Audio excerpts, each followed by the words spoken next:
Patay sa pamamaril ang isang lalaki sa Maynila. Ang mga nasa likod ng krimen, ang mga itinuturing umano niyang mga anak. Balita hatid ni Jomer Apresto.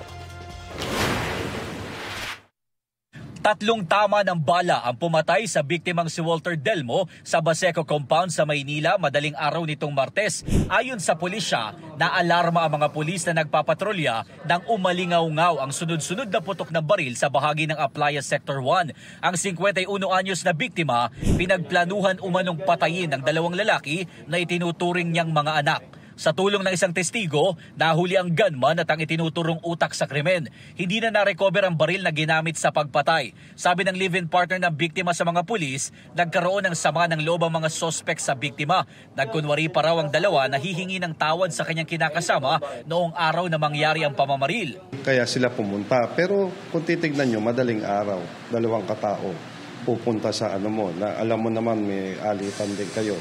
Siyempre, ito, yung mga pinlano na yan. Bali 3 sa likod tapos meron pa sa pisngi. Ang gulong may kinalaman sa iligal na droga ang isa sa mga tinitignang motibo sa pamamaril.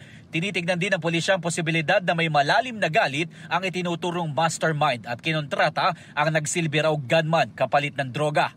Sineway ni Delmo, etong si Suspect 2.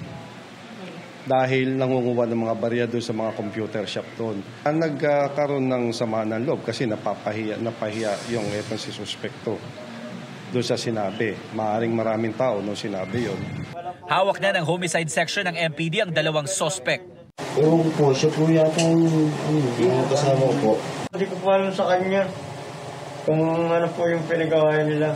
Siya po yung po yung gumawa. Ayon sa pulisya, nagpositibo sa paraffin test ang itinuturong gunman. Sasailalim sila sa inquest proceedings para sa reklamong murder. Jomer Apresto nagbabalita para sa GMA Integrated News.